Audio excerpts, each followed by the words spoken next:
Cuidado com o prazo para contestar e o prazo para apresentar embargos à execução quando há litisconsórcio. É esse o tema da nossa lição prática jurídica 3, do total de 365 que vamos fazer ao longo deste ano de 2023. Hoje vamos falar sobre a defesa no processo de conhecimento, a contestação, e a defesa no processo de execução por título extrajudicial, o famoso embargos à execução. Vamos começar pelo processo de conhecimento, o processo onde a lide, o que está sendo ali discutido é a definição do direito. O autor pretende alguma coisa e o réu vai se opor àquilo que o autor pretende. Essa oposição feita pelo réu se dá pela peça denominada contestação. A contestação é o meio de defesa por excelência no processo de conhecimento.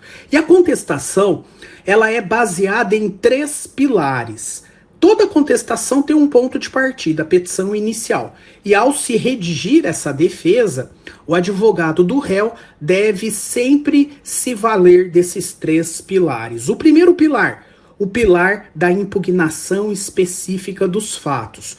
Todos os fatos alegados pelo autor na petição inicial devem necessariamente ser especificamente impugnados pelo réu na contestação. Além disso, o réu na contestação apresenta a sua versão fática sobre o litígio, sobre o objeto da demanda. É lá na contestação que o réu vai também apresentar fatos novos, fatos que não estão na inicial, fatos que são impeditivos, modificativos ou extintivos em relação ao direito do autor.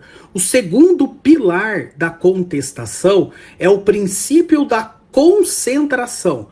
Todas as matérias de defesa devem concentrar-se na peça contestação. Matérias de defesa preliminares, aquelas que são relacionadas a vícios do processo, e aí vale a pena você dar uma olhada no artigo 337 do CPC, lá tem um rol de vícios que podem ser alegados como matéria de defesa preliminar, e além disso, a matéria de defesa de mérito, aquela relacionada aos próprios fatos e consequência jurídica do pedido.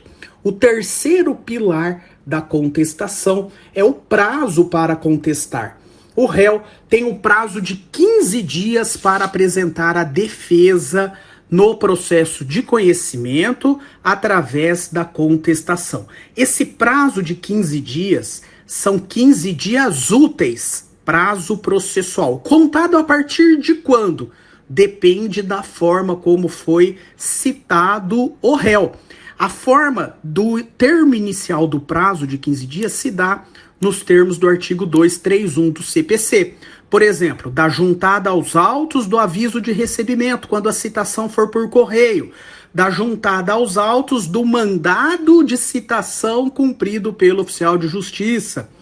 Da data em que o réu apresentou-se voluntariamente no processo. O 231, ele traz todas as hipóteses do termo inicial desse prazo de 15 dias para apresentar a defesa, para apresentar a contestação. Muito bem, se houver um litisconsórcio no polo passivo, um litisconsórcio de réus, aí se esses réus tem advogados diferentes, de escritórios diferentes, o prazo é em dobro. Agora, perceba o que eu vou dizer, que é muito importante.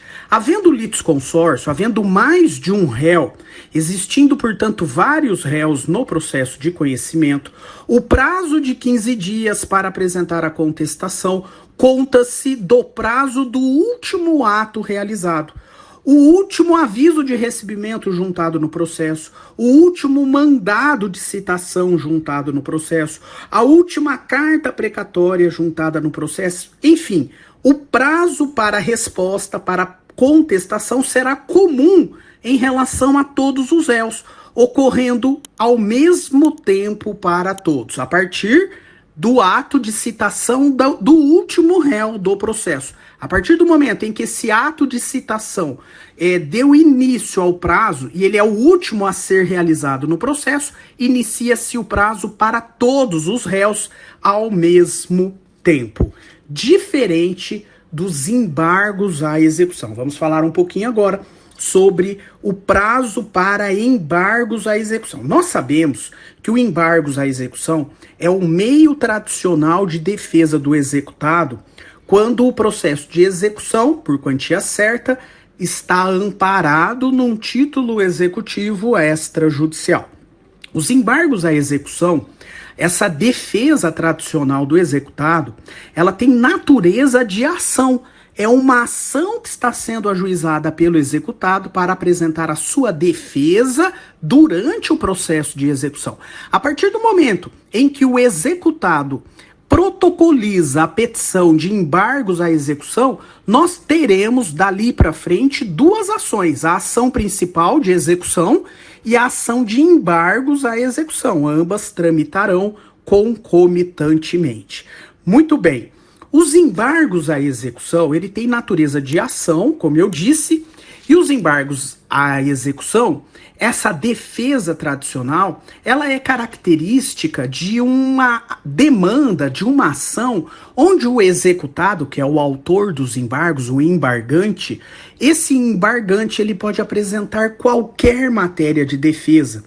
E ainda é possível, nos embargos à execução, produzir uma instrução probatória ampla. É possível produzir qualquer tipo de prova nos embargos à execução.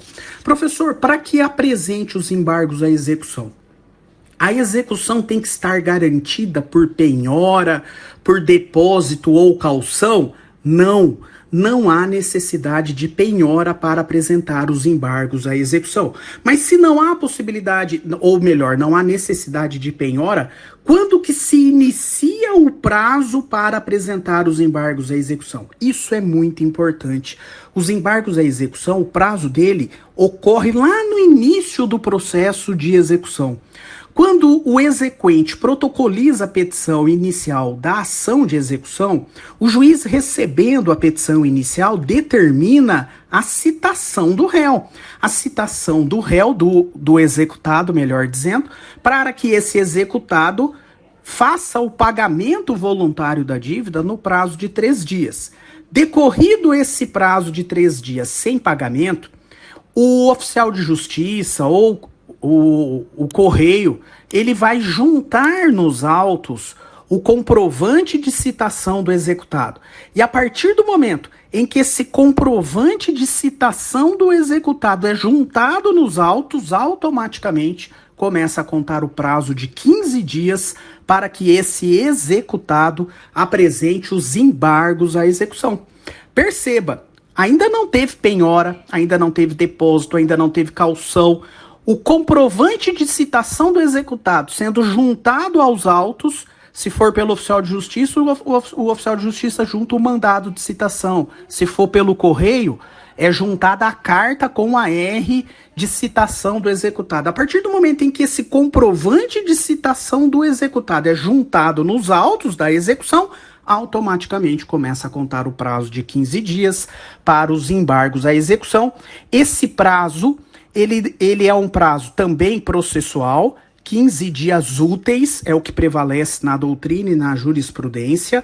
Agora perceba, se houver um litisconsórcio de executados, mais de um executado, com procuradores diferentes, como o embargos à execução é uma ação, não há prazo em dobro. O prazo continua sendo prazo simples de 15 dias. Não há prazo em dobro quando há litisconsorte executado com diferentes advogados. Agora, perceba uma outra diferença muito importante.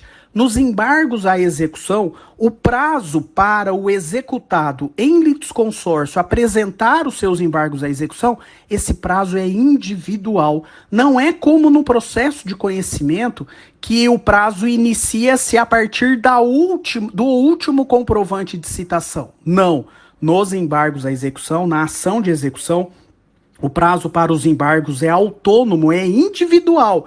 A partir do momento em que eu tenho mais de um executado, quando o seu comprovante de citação é juntado nos autos da execução, começa o prazo dos embargos à execução daquele executado, independentemente da citação do outro executado que está em litisconsorte.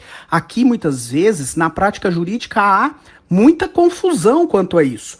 O prazo da contestação, sim, havendo litisconsorte, é da juntada aos autos do último comprovante de citação, do último réu que foi citado no processo. Aí inicia-se o prazo comum para todos os réus. Todos terão o mesmo prazo na mesma oportunidade. No processo de execução, não. Os embargos à execução são individuais. A partir do momento em que cada executado é citado, inicia o prazo de embargos à execução do respectivo, da sua juntada aos autos do comprovante de citação. Ok? Então, leve isso para sua prática jurídica, por quê? Porque perder prazo para contestar vai decorrer aí revelia e vai ter muito problema esse réu nesse processo de conhecimento. E perder prazo para embargos à execução também vai dar muitos problemas para o executado, porque o embargos à execução é um meio tradicional de defesa onde qualquer matéria pode ser alegada e a instrução probatória é ampla. Quando ele perde o prazo para os embargos à execução, a matéria de defesa fica mais restrita e só vai ser naquelas oportunidades específicas trazidas pelo próprio Código de Processo Civil, e nós teremos aí outras oportunidades para tratar dessas matérias e de outras questões relacionadas a esse tema. Maravilha? Essa foi, portanto, a nossa lição prática jurídica do dia. Tenham todos uma ótima noite e até amanhã. Valeu, pessoal!